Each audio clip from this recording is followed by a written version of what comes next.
we're talking about our observations of travel, of tourism, transactions versus, and then leisure. So I'm gonna start off with tourism. I think the biggest thing, my biggest observation with tourism was that like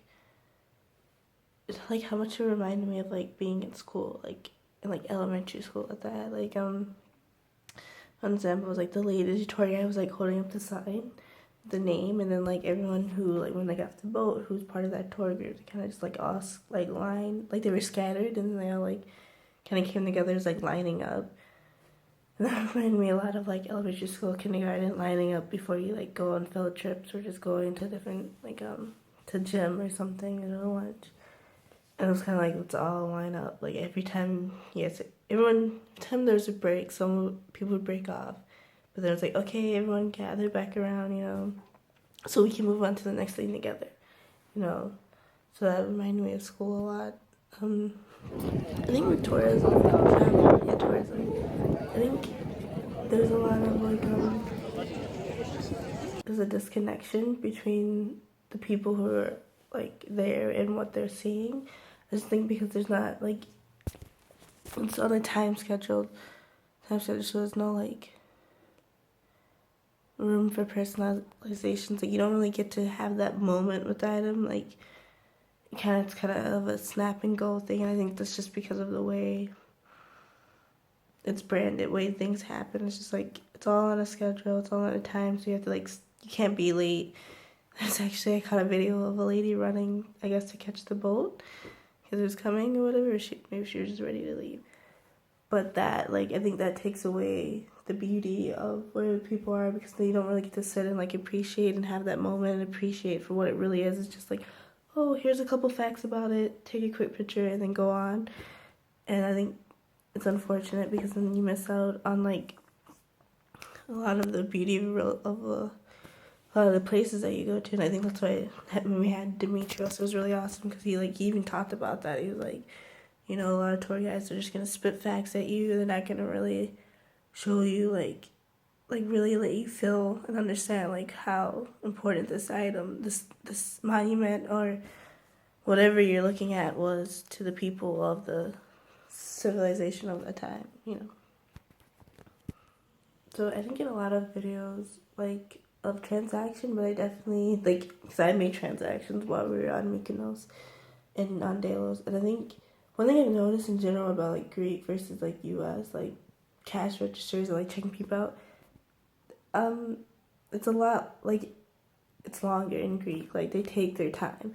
You know, like U.S. it's like they do it fast in the U.S. Like especially like or like restaurants where we go to eat. Like our waiter like in the U.S. like you wouldn't even be done with your meal before your waiter is like, here you go.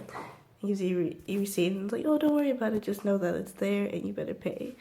Whereas in Greece, I found that a lot of the especially our big dinners, we've had to ask for a receipt because we've been sitting there for 10 minutes after everyone's done eating. It's like, okay, get a receipt now. I think it's just a difference in the culture.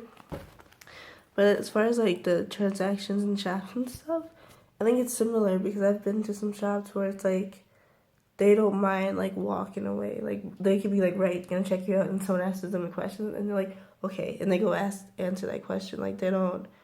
Whereas in the U.S., they would tell the person ask the question, wait, and then they would check you out, because it's first come, first serve in the U.S. So I'm at the register now. I should be getting checked out before you deal with anyone else. When in Greek, it's not necessarily like that. I don't think it's necessarily a bad thing either. I just think it's just the way things are.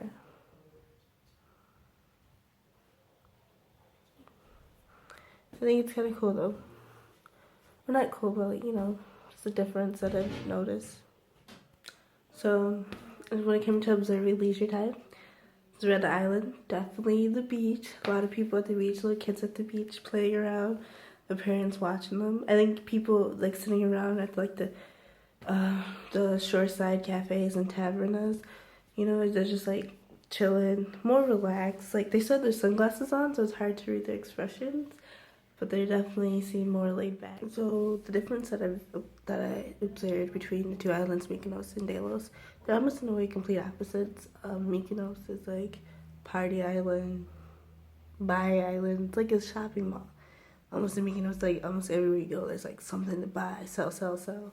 From Delos, there's nothing like that really. There's like one shop that's mostly for refreshments because it's really hot and dry. But yeah, Delos was kind of in a way like in a way it could be like a spiritual site or like so you're supposed to get like in touch with like um nature and humanity and just like look at like history and like get a link through where Mykonos is just like want to buy shit, buy stuff here, you know.